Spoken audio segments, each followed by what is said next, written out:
नमस्कार दोस्तों, मैं हूं विजय और आप देख रहे हैं बैंको कैरियर एकेडमी के यूट्यूब प्लेटफॉर्म को, जिस पे अपन आज महत्वपूर्ण द टाइम्स ऑफ इंडिया के एडिटोरियल की चर्चा करेंगे।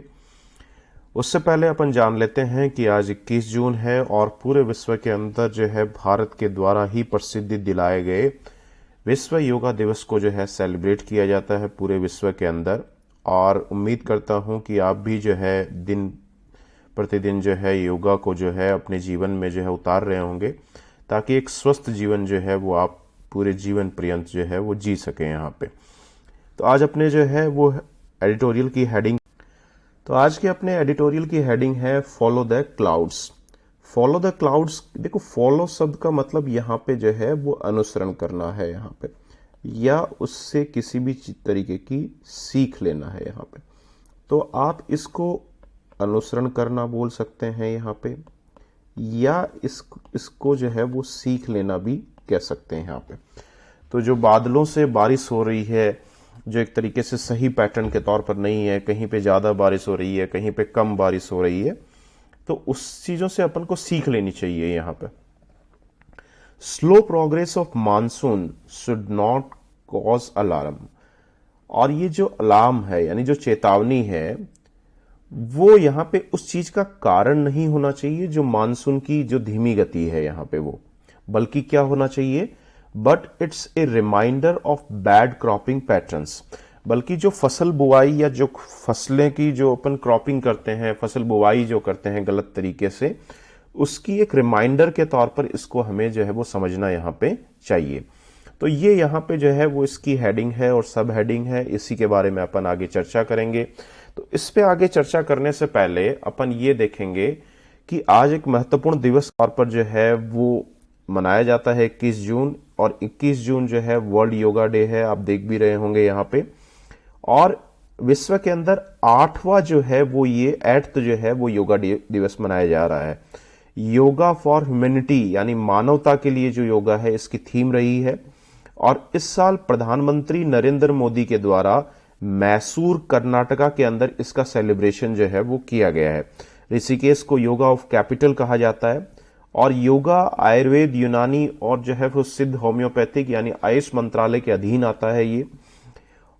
इसके अलावा योगा फर्स्ट नेशनल योगासन स्पोर्ट्स चैंपियनशिप जो है वो भुवनेश्वर से संबंधित है। परमांसा योगानंदा जो परमहंसा योगानंदा है, वो फादर ऑफ योगा जो है वो वेस्ट के अंदर कहलाते हैं यहाँ पे। तो ये कुछ इंपॉर्टेंट जानकारियां हैं जो यहाँ पे आपको ध्यान रखनी है योगा दिवस से। भाई आपको पूछा जा सकता है एग्जाम के अंदर कितने नंबर का ये योगा दिवस अंतर्राष्ट्रीय स्तर पर सेलिब्रेट किया जा रहा है, कहाँ पे नरेंद्र मोदी के द्वारा इसको सेलिब्रेट किया गया है, योगा ऑफ फॉर ह्यूमैनिटी जो है उसकी थीम रही है।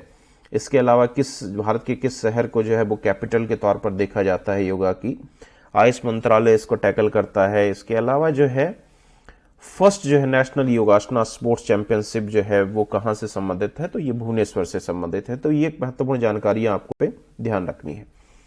अब अपन जो है अपने हेडिंग की, जो अपन ने अभी देखा था एडिटोरियल की जो हेडिंग देखी है, उसके अंतर्गत लेखक के द्वारा टाइम्स ऑफ इंडिया के एडिटोरियल कॉलम में क्या लिखा गया है उसकी जानकारी अपन प्राप्त करेंगे। अब आप जो है इस स्लाइड पे यहाँ पे देख रहे होंगे कि अपन ने यहाँ पे हेडिंग दिया है identifying the parts of speech. यानी यहाँ पे जो है इंग्लिश के अंदर जो पार्ट्स ऑफ स्पीच है, noun, pronoun, adjective, adverb, preposition, ये सब पहचानने का काम अपन जो है वो इस स्लाइड के माध्यम से यहाँ पे जो है वो करने वाले हैं। तो यहाँ पे आपको यही समझना है कि किस तरीके से अपन यहाँ पे जो है ये देखेंगे कि अलग अलग जो पार्ट्स ऑफ स्पीच है वो सेंटेंस के अंदर कैसे होती है यहाँ पे। तो इस चीज की जानकारी यहाँ पे जो है वो अपने के द्वारा ली जाएगी यहाँ पे। तो जितने भी आप ग्रीन पोर्शन में यहाँ पे देख रहे हैं, जैसे साउथ वेस्ट मानसून है, फर्स्ट हाफ है, यहाँ पे शॉर्ट फॉल है, इसके बाद में नॉर्थ वेस्ट इंडिया है, यहाँ पे मानसून्स है, यहाँ पे रेनफॉल डेफिशिएंसी है, प्रोग्रेस यहाँ पे है, कॉज यहाँ पे है, अलार्म यहाँ पे है। ये सारे के सारे जो ग्रीन में आप जो है ग्रीन कलर के अंदर देख रहे हैं, ये सारी चीजें, ये वाले पोर्शन जो है वो नाउन या फिर नाउन फ्रेज का काम कर रहे हैं। फ्रेज क्या होते हैं? जो एक से ज्यादा शब्दों से मिलकर नाउन के ही हिस्से का निर्माण करते हैं, उसको नाउन फ्रेज यहां पे कहा जाता है। अब जितने भी आप शान कलर के अंदर देख रहे हैं, यहाँ पे शान कलर के अंदर जो भी आपको यहाँ पे दिखाई पड़ रहा है, वो यहाँ पे जो है वो प्रेपोजिशन का काम कर रहे हैं। तो ये इन है, ऑफ है, यहाँ पे बाई है, फोर है, तो ये सारी चीजें यहाँ पे किसका काम कर रही हैं? प्रेपोजिशन का काम कर रही है यहाँ पे। तो ये चीज भी यहाँ पे अपन को ध्यान रखनी है। तो अलग अलग जो कलर का प्रेजेंटेशन है वो आपको यहाँ पे समझना है। इसके अलावा जो है, जो बाकी कलर अपने यहाँ पे बच गए उसको भी अपन देखते हैं। जैसे आपने एक्यूट देखा है, यहाँ पे पिंक कलर के अंदर है, डेफिशिएंट पिंक कलर के अंदर है, क्रिटिकल पिंक कलर के अंदर है। इसके बाद में अपन स्लो यहाँ पे देख रहे हैं, ये जो है वो पिंक कलर के अंदर है यहाँ पे।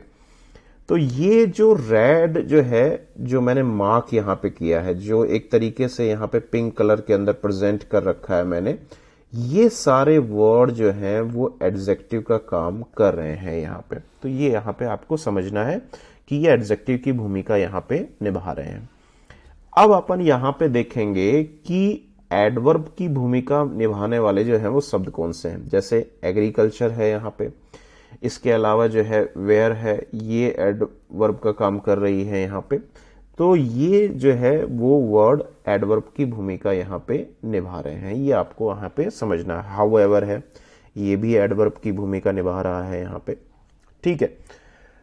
तो ये इस सेंटेंस के अंदर अलग अलग तरीके के जो है वर्ड्स को जो कलर के माध्यम से अपन ने पहचानने का प्रयास किया है, ये आपको ध्यान रखना है। अब अपन इसको अच्छे से समझ लेते हैं। ए एन दी, ये सारे आर्टिकल्स जो हैं वो डिटर्मिनर्स हैं यहाँ पे, है ना। तो ये डिटर्मिनर्स का काम कर रहे हैं यहाँ पे, है ना। ए आर्टिकल, एन, दी आर्टिकल, ये सारे डिटर्मिनर्स हैं। यहाँ पे भी दी जो है वो डिटर्मिनर्स का काम कर रहा है। डी मतलब आपको डिटर्मिनर समझना है। वॉज यहाँ पे वर्ब की भूमिका निभा रहा है ना। बी वर्ब का जो है वो काम कर रहा है ये। और डेफिशिएंट मैंने आपको बता दिया, डेफिशिएंट जो है वो अभाव जो है उसको निरूपित कर रहा है और एडजेक्टिव का काम कर रहा है। अब जितनी भी संख्याएं होती हैं, जैसे यहां पे आप देख रहे होंगे 32% है, यहां पे आप देख रहे होंगे कि 77% है। तो जो भी चीज आपको ये ध्यान रखना है कि वैल्यू के तौर पर जो प्रदर्शित हो रही है 32%, 77 या जो भी है, ये जो है वो एक तरीके से एडवर्बियल नाउन है ये, ठीक है ना। ये आपको यहां पे समझना है, एडवर्बियल नाउन के तौर पर ये काम करती है यहां पे। और प्रेपोजिशन के बाद में वैसे भी कई बार अपन ने देखा है कि दो नाउन या जो है को स्ट्रक्चर को जोड़ने के काम आती है ये, ठीक है। इसके बाद में अपन यहां पे देखेंगे कि ये दी अपन ने देख लिया, ऊपर डिटर्मिनर का काम कर रहा है। वॉज जो है वो यहां पे वर्ब का काम कर रहा है यहाँ पे। इन अपन ने देख लिया, ये प्रेपोजिशन है यहाँ पे। दी फिर यहाँ पे डिटर्मिनर का काम कर रहा है, ठीक है। एग्रीकल्चरली ये मैंने बताया आपको एडवर्ब की भूमिका निभा रहा है। क्रिटिकल ये एडजेक्टिव की भूमिका निभा रहा है। नॉर्थ वेस्ट इंडिया ये नाउन फ्रेज है यहाँ पे। वेयर, अब देखो वेयर जो यहाँ पे शब्द है, अब ये जो वर्ड है ये आपको ध्यान रखने हैं। देखो वैन है, इसके बाद में वाई है, इसके बाद में ये वेयर है, ठीक है ना। ये तीनों जो वर्ड होते हैं ये आपके रिलेटिव एडवर्ब की भूमिका निभाते हैं। ये रिलेटिव एडवर्ब है यहाँ पे, है ना। वैसे ये इंटरोगेटिव शब्द होते हैं, लेकिन यदि ये पॉजिटिव अर्थ किसी सेंटेंस के अंदर दे रहे हैं तो ये एक इंटरोगेटिव वहां पे नहीं रहेंगे, यानी प्रश्नवाचक सेंटेंस बनाने में काम नहीं आएंगे, बल्कि ये रिलेटिव एडवर्ब की भूमिका वहां पे जो है निभाएंगे यहाँ पे। तो ये बात यहाँ पे आपको ध्यान रखनी है। इसके बाद में रेनफॉल डेफिशिएंसी, ये भी नाउन फ्रेज है यहाँ पे। वॉज जो है वो आपकी वर्ब के तौर पर काम कर रहा है। 77% मैंने आपको बताया एडवर्बियल नाउन है ये, ठीक है। दी जो है डिटर्मिनर का काम कर रहा है। मानसून जो है एपोस्ट्रोफे लगा के, ये पजेसिव नाउन है, एक तरीके से आप इसको पजेसिव नाउन बोल सकते हैं। इसके बाद में जो स्लो है, स्लो किसका काम कर रहा है? एडजेक्टिव का काम कर रहा है। प्रोग्रेस जो है फिर नाउन का काम कर रहा है यहाँ पे। इसके बाद में हाउ एवर जो है एडवर्ब की भूमिका निभा रहा है यहाँ पे। जब देखो दो कॉमा लगा के दो सेंटेंस के हिस्से को अलग किया गया है और यहाँ पे बीच में यदि हाउ एवर इस तरीके से लगा हुआ है तो वो एडवर्ब की भूमिका यहाँ पे निभाता है। इसके बाद में शुड नॉट, ये मॉडल का काम कर रहा है, मॉडल वर्ब है यहाँ पे। इसके बाद में जो है ये बी के बाद में ये कॉज जो है ये भी नाउन है यहाँ पे, और ये अलार्म भी नाउन है। तो अपन ने देखा है कि प्रेपोजिशंस जो है वो दो नाउन को जोड़ने का काम मुख्य तौर पर सामान्यतया करती है यहाँ पे। तो ये पूरा स्ट्रक्चर अपन ने यहाँ पे जानने की कोशिश की है। तो यहाँ पे मैन अपन ने ये देखा कि जो भी आप सेंटेंस कभी भी पढ़ रहे हैं न्यूज़पेपर के अंदर, कम से कम प्रतिदिन जो है वो 1 से 2 सेंटेंस के अंदर जो है शब्दों को पहचानने का प्रयास करें कि ये शब्द डिटर्मिनर है, नाउन है, प्रोनाउन है, एडजेक्टिव है, एडवर्ब है, या फिर एडवर्ब है तो किस तरीके की एडवर्ब है ये, ठीक है ना। इससे आपको बहुत बड़ा फायदा मिलेगा। आप जब ग्रामर के सवाल हल कर रहे होंगे, चाहे वो एसएससी के एग्जाम के लिए हो, चाहे आप जो है वो टीचर का एग्जाम दे रहे हैं, चाहे आप जो है वो कोई भी बैंक का एग्जाम दे रहे हैं, क्लैट एग्जाम दे रहे हैं, सीयूईटी का एग्जाम दे रहे हैं, किसी भी तरीके के कंपटीशन का एग्जाम आप दे रहे हैं, तो वहां पे एक आपको बहुत बड़ा फायदा इस चीज का मिलेगा कि आपको शब्दों की पहचान इंग्लिश लैंग्वेज के अंदर है कि कौन सा शब्द किस पार्ट्स ऑफ स्पीच का काम यहां पे कर रहा है। तो मेरा उद्देश्य यहां पे जो है, जब भी मैं एडिटोरियल की शुरुआत करता हूं तो उससे पहले 1 और 2 जो सेंटेंस है लगभग उनका मैं डिसेक्शन करता हूं, फ्रेगमेंटेशन करता हूं अलग अलग वर्ड का, ताकि यहां पे आप शब्दों को पहचान सकें, आपको ये पता लग सके कि कौन सी पार्ट्स ऑफ स्पीच इस वर्ड से जुड़ी हुई है। इसके बाद में अपन आगे चर्चा करेंगे। यहां पे देखो, यहां पे अब अर्थ जान लेते हैं। यहां पे द साउथ वेस्ट मानसून, यानी जो यहां पे साउथ वेस्ट जो मानसून है अपने देश के अंदर, इन द फर्स्ट हाफ, पहले जो है वो आधे जो हिस्से के अंदर ऑफ जून के अंदर, वॉज डेफिशिएंट। डेफिशिएंट का मतलब उसकी कमी बनी हुई थी यहां पे जून के अंदर, फर्स्ट हाफ के अंदर, बाय 30%, यानी 32% की कमी यहां पे थी। द शॉर्टफॉल, और जो ये अभाव है, देखो डेफिशिएंट और शॉर्टफॉल दोनों एक दूसरे के सिनोनिम्स हैं, ठीक है। वॉज एक्यूट, यानी ये बहुत गंभीर था यहां पे। In the agriculturally critical north west India, और ये किसके लिए गंभीर है? जो नॉर्थ वेस्टर्न इंडिया है उसके लिए कृषि के तौर पर ये गंभीर है, क्रिटिकल है, महत्वपूर्ण है यहां पे। वेयर, जहां पे रेनफॉल डेफिशिएंसी, यानी बारिश को लेकर जो अभाव है, वॉज 77%, वहां पे 77% था यहां पे।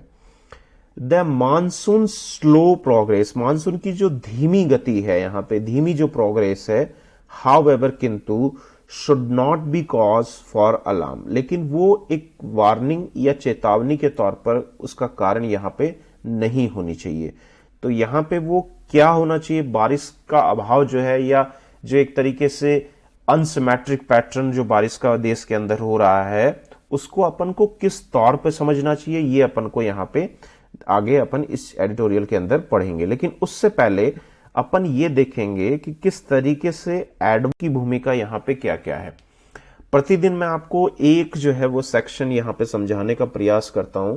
तो अपन जैसे अभी देखेंगे कि पोजीशन ऑफ एडवर्ब क्या रहने वाली है यहां पे, है ना। पोजीशन ऑफ एडवर्ब जो है यहां पे हर सेंटेंस के अंदर जो एडवर्ब की पोजीशन है वो बहुत महत्वपूर्ण होती है। कई बार आप इसको लेकर कंफ्यूज हो जाते होंगे। यदि एडवर्ब की पोजीशन आप सेंटेंस के अंदर अलग लगा देंगे तो वहां पे उसका अर्थ चेंज हो जाएगा। जैसे ओनली एक जो है एडवर्ब है, इसको यदि आपने इस सेंटेंस में शुरुआत में लगा दिया तो ओनली ही लेंट मी 5 सेंट्स, यानी 5 सेंट्स यानी जो करेंसी है वो मुद्रा जो है, तो इसका मतलब क्या हुआ कि केवल उसने मुझे जो है वो 5 सेंट जो है वो यहां पे दिए, यहां पे और किसी ने नहीं दिए। अब यदि इसी ओनली को यदि आप लैंड से पहले लगा देते हैं, देखो ही ओनली लैंड मी 5 सेंट्स, तो इसका मतलब यहां पे क्या हुआ कि केवल उसने जो है यहां पे जो है वो पैसा दिया और कुछ भी उसने नहीं किया, और कोई सहायता वहां पे उसने नहीं की। यहां पे ही लैंड मी ओनली 5 सेंट, इसने केवल मुझे जो है वो 5 सेंट ही यहां पे दिया। यहां पे ही डिडंट लैंड मी मोर, यानी इससे ज्यादा पैसा उसके द्वारा नहीं दिया गया। तो ये यहां पे जो है वो ओनली का अर्थ हो जाएगा। आगे वाले में देखते हैं, ही लेंट ओनली मी 5 सेंट, यानी किसी दूसरे व्यक्ति को पैसा चाहिए था, उसको नहीं दिया उसने, केवल उसी को दिया यहां पे, ठीक है ना। तो इसका अर्थ यहां पे ये हो जाएगा। तो जहां पे भी जैसे ओनली यहां पे आप देख रहे हैं ये सब्जेक्ट से पहले लगा है, ओनली यहां पे वर्ब से पहले लगा है, यहां पे 5 सेंट जो एडवर्बियल जो है वो एक तरीके से आप नाउन बोल सकते हैं उससे पहले लगा है, यहां प्रोनाउन से पहले लगा है। तो हर जगह जब इसकी पोजीशन चेंज होगी एडवर्ब की, तो उसका अर्थ भी यहां पे बदल जाएगा, ये आपको यहां पे ध्यान रखना है। अब पोजीशन एडवर्ब की क्या क्या हो सकती है, ये अपन कुछ रूल्स यहां पे देखेंगे। इनट्रांजिटिव वर्ब से जो है के बाद में जब इसको लगाया जाता है, इनट्रांजिटिव वर्ब क्या होती है, जिसका ऑब्जेक्ट नहीं होता, तो उसका ऑब्जेक्ट तो रहेगा नहीं, तो अपन सीधा क्या कर सकते हैं, जैसे अराइव्ड है, अराइव्ड के बाद में अपन क्या लगा सकते हैं, जो है एडवर्ब लगा सकते हैं। वर्ब्ड के साथ अपन को ऑब्जेक्ट नहीं चाहिए तो सीधा एडवर्ब लगा सकते हैं। स्माइल्ड है, सीधा एडवर्ब लगा सकते हैं। वॉक्ड है, सीधा एडवर्ब लगा सकते हैं, ठीक है ना। तो ये चीज यहां पे अपन को ध्यान रखनी है कि जब भी सेंटेंस के अंदर इनट्रांजिटिव वर्ब यहां पे रहेगी, तो इनट्रांजिटिव वर्ब का मतलब है अपने पास ऑब्जेक्ट नहीं रहेगा, तो अपन वर्ब के ठीक बाद में एडवर्ब का इस्तेमाल यहां पे कर पाएंगे। अब देखो ये जो है हार्ड जो है वो एडजेक्टिव भी है और ये एडवर्ब भी है। इसी तरीके से लेट एडजेक्टिव का भी काम करता है और एडवर्ब का भी काम करता है, ये आपको ध्यान रखना है ना। जैसे इसी यहां पे भी दिया हुआ है स्पोक, तो ये फ्लुएंटली, ये भी जो है वो यहां पे किसका काम कर रहा है, फ्लुएंटली एडवर्ब का काम कर रहा है। तो ये इंट्रांजिटिव वर्ब्स हैं, walk, smile, arrive, work, speak, ये सारी जो हैं वो इंट्रांजिटिव वर्ब का काम कर रही हैं। सेकंड पे अपन चलेंगे यहां पे, when the verb is transitive, जब वर्ब जो है वो ट्रांजिटिव जो है यहां पे है, यानी इसका ऑब्जेक्ट रहेगा सेंटेंस के अंदर, आपको ये ध्यान रखना है।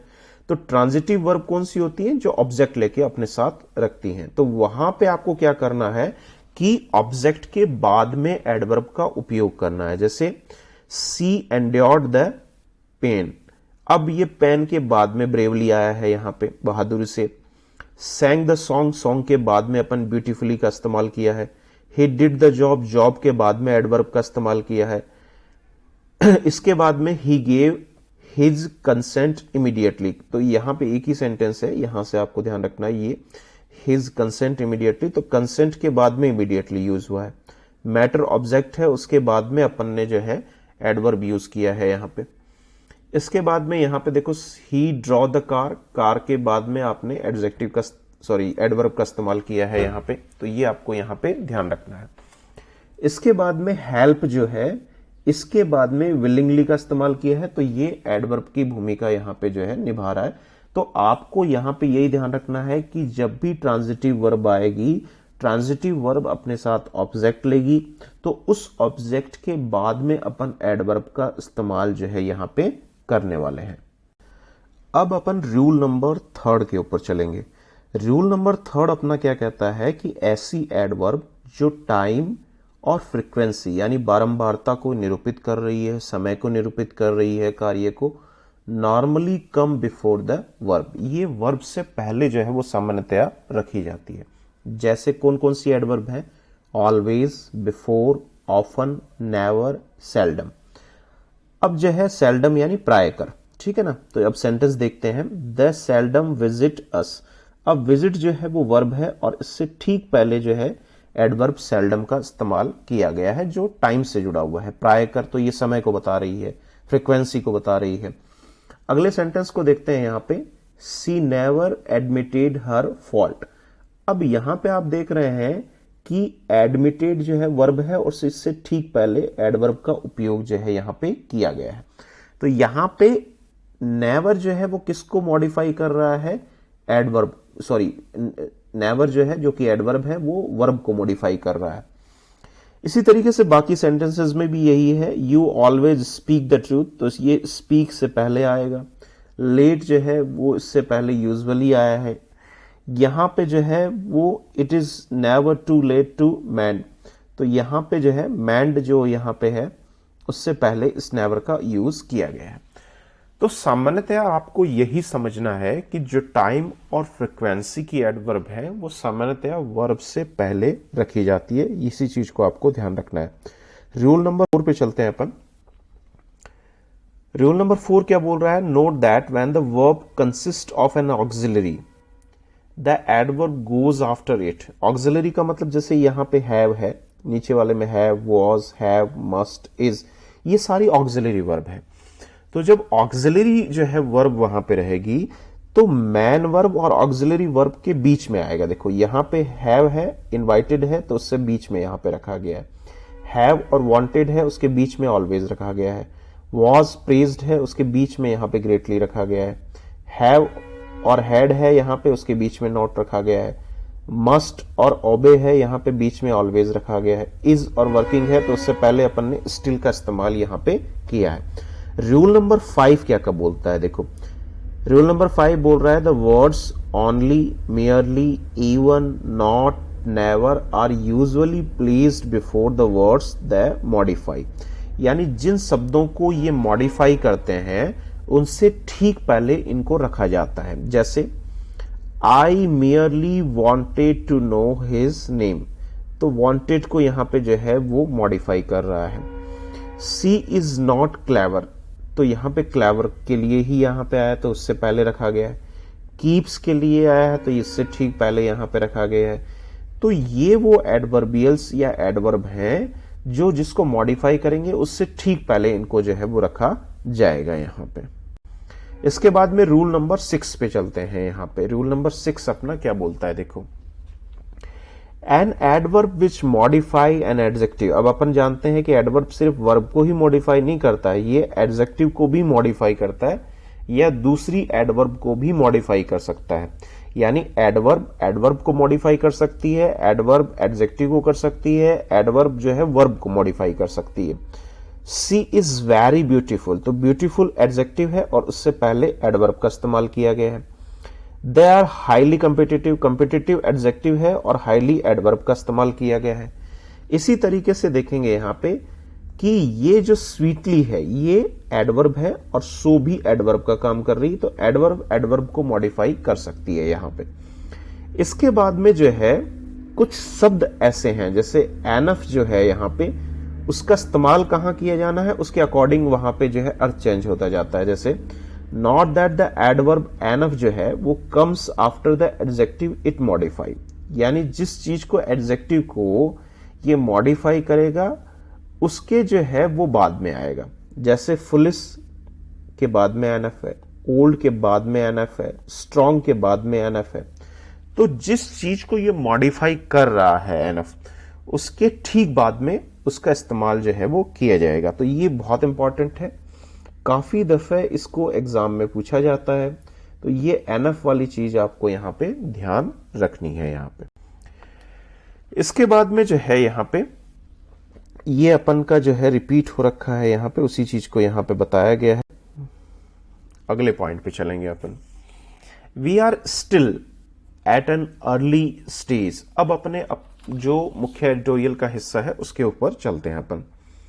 We are still at an early stage, यानी हम अभी भी जो है शुरुआती चरण में है। अर्ली स्टेज का मतलब शुरुआती चरण में है अपन।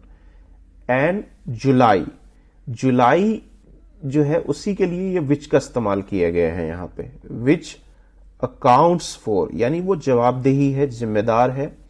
ऑलमोस्ट 1/3, 1/3 जो है साउथ वेस्ट मानसून के लिए यहां पे, यानी जुलाई के अंदर 1/3 जो मानसून है वो साउथ वेस्ट मानसून आता है। And is the crucial month, और ये एक महत्वपूर्ण महीना है। कौन सा? जुलाई वाला। ठीक है। IMD max 2 forecast on south west monsoon. अब जो भारतीय मौसम विभाग है यहां पे वो 2 जो है वो यहां पे भविष्यवाणी करता है साउथ वेस्ट मानसून को लेकर। The first take is in April, और पहली भविष्यवाणी अप्रैल के अंदर होती है। And the next one on the eve of monsoon, और दूसरी भविष्यवाणी मानसून की ठीक एक पूर्व संध्या पहले होती है। ईव का मतलब जो पूर्व संध्या है उससे ठीक पहले होती है। The update for 2020-22 monsoon indicate that the current year is expected to be a normal one। अब जो मानसून को लेकर 2022 का जो यहाँ पे जो संकेत किया गया है वो ये किया गया है कि जो मौजूदा वर्ष है उसमें ये अनुमान लगाया गया है कि इस साल बारिश जो है वो सामान्य रहेगी यहाँ पे फ्रॉम द स्टैंड पॉइंट, लेकिन इस दृष्टिकोण से, स्टैंड पॉइंट ऑफ एग्रीकल्चर, लेकिन कृषि के दृष्टिकोण से यहाँ पे द मानसून कोर जोर, मानसून का जो मुख्य हिस्सा है, मुख्य जो दायरा है, हिस्सा जो है, विच कवर्स, जो यहाँ पे कवर करता है लार्ज स्वेथ, स्वेथ का मतलब एक जो बड़ा हिस्सा है, उस बड़े हिस्से को जो वो कवर करता है, ऑफ रेन फेड एग्रीकल्चर, जो बारिश से जनित कृषि के क्षेत्र हैं, यहाँ पे एग्रीकल्चरल एरियाज हैं, रीजन्स जो हैं इन सेंट्रल इंडिया, जो केंद्रीय भारत के अंदर है, is expected to receive above normal rainfall. अब उनसे यहां पे इस चीज को लेकर अनुमान लगाया जा रहा है कि सेंट्रल इंडिया का जो एग्रीकल्चर रीजन है वहां पे सामान्य से ज्यादा जो है वो बारिश जो है वो प्राप्त होगी, इस तरीके की यहां पे एक्सपेक्टेशंस हैं वहां पे। दिस इज रीएश्योरिंग, ये एक तरीके से पुनः आश्वस्त कर रही है। As the wheat harvest was adversely affected by a heat wave. अब हीट वेव से अपन ने देखा था अप्रैल के महीने के अंदर गेहूं की फसल काफी बर्बाद हो गई थी, तो ये एक तरीके से व्हीट की जो फसल यहां पे बर्बाद हो गई थी उसी चीज का एक पुनराश्वासन है यहां पे, यानी रीएश्योर किया जा रहा है कि आने वाले समय के अंदर शायद ऐसी स्थिति नहीं होगी वहां पे। इसके बाद में यहां पे आगे अपन देखते हैं, आगे जो है लेखक यहां पे क्या बोल रहा है। हाउ एवर, किंतु रैकरिंग एनेक्साइटी, रैकरिंग का मतलब जो कंटिन्यूअस है, जो लगातार बनी हुई है, एनेक्साइटी का मतलब जो चिंताएं हैं, over the progress of the monsoon is pointer to structural problems in Indian agriculture that needs to be addressed at all level of policy. अब किंतु जो यहां पे जो लगातार जो चिंताएं हैं यहां पे मानसून की प्रोग्रेस को लेकर, इस पॉइंटर यानी वो एक संकेत है, सूचक है यहां पे, जो संरचनात्मक समस्याएं हैं भारतीय कृषि के अंदर, दैट नीड, जिसको लेकर जरूरत है यहां पे, टू बी एड्रेस, ध्यान देने की, एट लेवल ऑफ पॉलिसी, नीतियों के स्तर पे यहां पे। इंडियाज ए वाटर स्ट्रेस्ड कंट्री, अब भारत चूंकि जो है वो एक पानी को लेकर तनाव वाला देश है, यानी पानी जो भूजल है उसका स्तर काफी गिरता चला जा रहा है। आप देख रहे भी होंगे चारों तरफ भू जो लेवल है वो काफी स्तर जो है वो कई एरियाज के अंदर कम हो चुका है। तो ये जो स्ट्रेस लेवल है, वाटर स्ट्रेस लेवल है कंट्री के अंदर जो है, it supports about 70% of world population, और ये जो स्तर है ये 17% विश्व की जनसंख्या को सपोर्ट करता है यहां पे, विद 4% ऑफ फ्रेश वाटर, जिसके पास जो है केवल 4% जो है वो फ्रेश वाटर जो है यहां पे उसके तहत। About half of India's gross cropped areas is irrigated. अब लगभग आधी जो भारतीय फसलें हैं यहां पे, ग्रॉस जो क्रॉप्स है, इंडिया की जो ग्रॉस क्रॉप है, आर इरिगेटेड, यानी वो सिंचित है, यानी सिंचित जो है इरिगेशन के माध्यम से, सिंचाई के माध्यम से वो हो रही है। However access to irrigation is uneven. अब जो इरिगेशन, जो सिंचाई का जो एक्सेस है, पहुंच जो है यहां पे, वो अनइवन है, यानी असमान है यहां पे। टू क्रॉप्स, अब जो दो मुख्य फसलें हैं, पैडी एंड सुगर कैन, यानी गन्ने की फसल और जो चावल की फसल है, वो 60% जो है वो इरिगेशन का वाटर इस्तेमाल करती है यहां पे देश के अंदर। यदि आप इसमें एंड व्हीट, यदि गेहूं को जोड़ देते हैं तो ये 80% इरिगेशन एरिया इसी के तहत कवर होता है, यानी 80% जल का उपभोग करती है जो सिंचाई में काम आ रहा है। These crop A sizeable proportions of output, और ये आउटपुट जो है यहां पे जो पैडी या सुगर कैन का है उसका एक बड़ा हिस्सा है ये फसलें। कम्स फ्रॉम रीजन, जो इस तरीके के क्षेत्रों से आता है, that are unsuitable for their cultivation, जो कि उनकी बुआई के लिए अनसुटेबल है, कारगर नहीं है, यहां पे सक्षम नहीं है। उन एरिया से ये सारी चीजें निकल कर आती हैं यहां पे। A study carried out jointly by NABARD and ICRIER on the water productivity mapping of major crop concluded that there is significant misalignment between cropping patterns and available water resources. अब एक अध्ययन किया गया नाबार्ड और ICRIER के द्वारा water productivity की mapping को लेकर, यानी उसका मानचित्रीकरण किया गया है यहां पे ऑफ मेजर क्रॉप, जो एक मुख्य फसलें हैं, एंड कंक्लूडेड, निष्कर्ष निकाला गया कि देयर इज सिग्निफिकेंट मिसअलाइनमेंट, एक तरीके से गैर समरूपता यहां पे है, जो फसलों की बुआई है, क्रॉपिंग पैटर्न है, किस किस तरीके की क्रॉप्स बोई जा रही है, एंड अवेलेबल वाटर रिसोर्सेज, और पानी के संसाधनों की जो मौजूदगी वहां पे है उसको लेकर। दिस इज इंटरविंड का मतलब आपस में जुड़ी हुई है विथ फिस्कली अनसस्टेनेबल इलेक्ट्रिसिटी सब्सिडी, जो कि एक वित्तीय तौर पर जो गैर सतत जो यहां पे विद्युत ऊर्जा को लेकर जो सब्सिडी है उसके साथ एक इंटरविंड है, यानी गुच्छे के तौर पर जुड़ी हुई है यहां पे। The Indian farmer respond to price incentives, अब भारतीय जो यहां पे किसान हैं वो अपनी प्रतिक्रिया दिखाते हैं जो मूल्यों को लेकर संवेदनशीलता, इंसेंटिव्स जो हैं उनको लेकर, like any other economic agent, जो दूसरे आर्थिक जो कारक हैं यहां पे उसकी तरह यहां पे।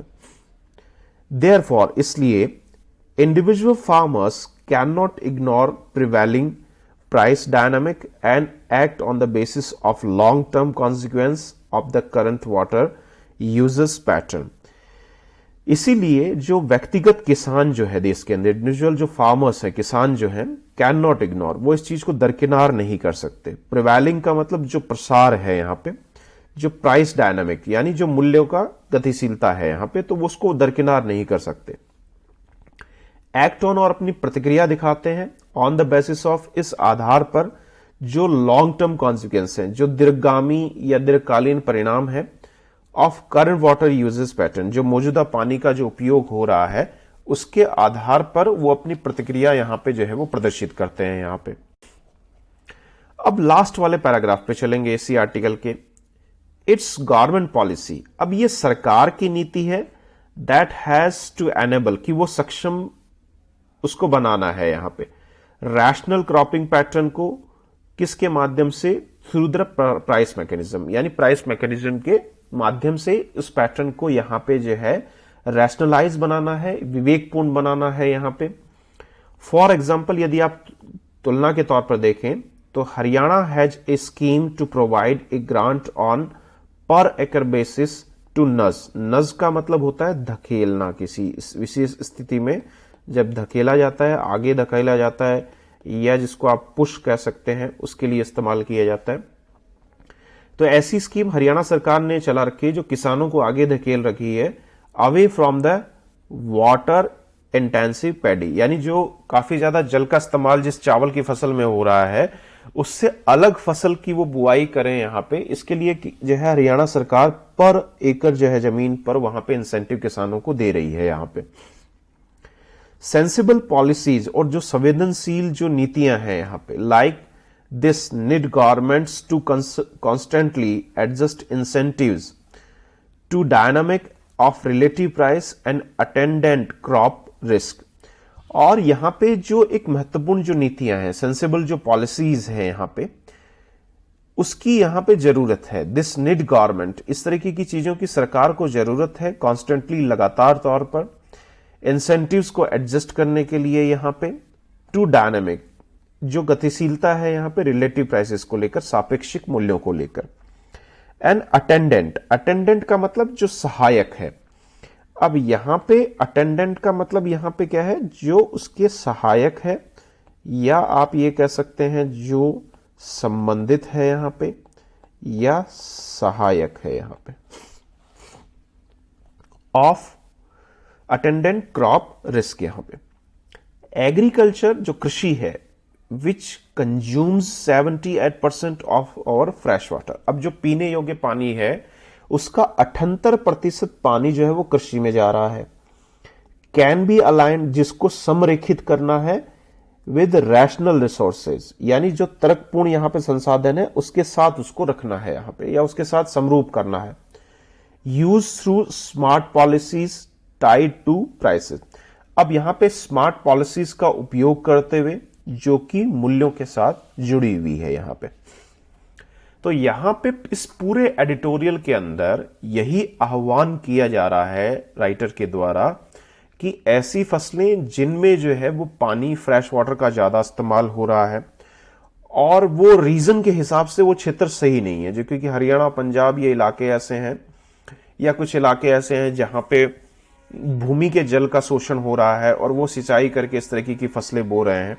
जैसे आसाम, बिहार, इस इलाके में यदि चावल की फसल होती है तो वहां पे दिक्कत नहीं है क्योंकि पानी वहां पे भरपूर है, नदियां बहुत हैं।